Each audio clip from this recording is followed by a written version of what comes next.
Hello friends, आज हम लोग हिंदी व्याकरण का टॉपिक रस और उनके प्रकार को संक्षेप में पढ़ेंगे। हम बुक के माध्यम से ही संक्षेप में और ट्रिक के माध्यम से इसको बताएंगे। देखिए बुक में कितना बड़ा दिया हुआ है, जल्दी समझ नहीं आएगा, तो इसको हम लोग ट्रिक के माध्यम से समझने का कोशिश करेंगे। सबसे पहले हम लोग देखेंगे रस क्या है। तो साहित्य को पढ़ने, सुनने या नाटक आदि को देखने से जो आनंद की अनुभूति होती है उसे हम रस कहते हैं। मतलब जो भी कविता हम लोग पढ़ते हैं, सुनते हैं या कोई नाटक देखते हैं और उन्हें देखने के बाद जो मन में आनंद की अनुभूति उत्पन्न होती है उसे ही हम लोग रस कहते हैं। रस के प्रकार, पहला है देखिए कुल रस के प्रकार, देखिए 11 हैं।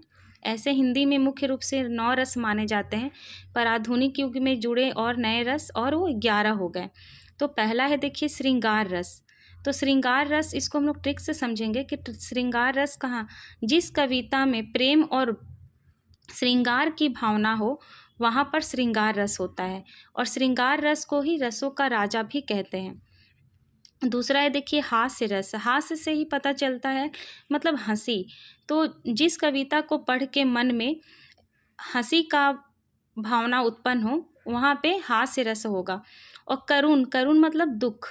तो किसी भी कविता को पढ़ने के बाद अगर दुख या शोक का भावना उत्पन्न होता है तो वहाँ पे करुण रस होता है।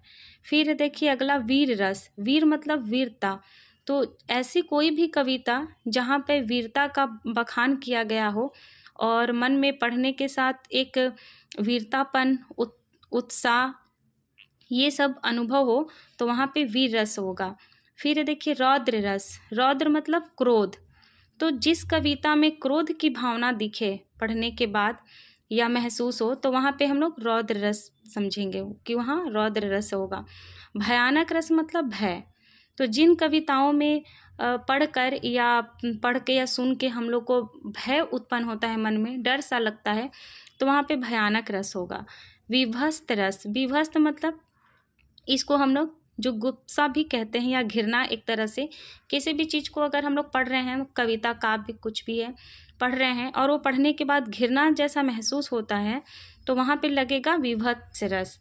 उसके बाद देखिए अद्भुत रस। अद्भुत तो सुन के ही एकदम अचंभा लग रहा है, मतलब आश्चर्यजनक, एकदम सा अलग, जो कभी नहीं दिखे, पहली बार देखे हम लोग, तो इसको अलौकिक भी कहते हैं, मतलब आश्चर्यजनक होता है वो चीज़, तो वहाँ पे अद्भुत रस होगा।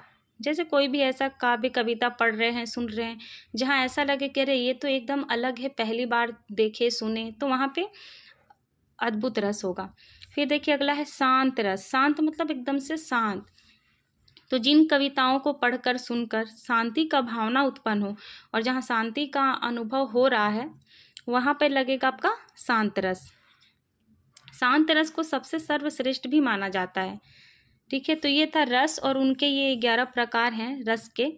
बाकी हम लोग और भी अगला टॉपिक में देखेंगे और अच्छे से समझेंगे। ठीक है, थैंक यू।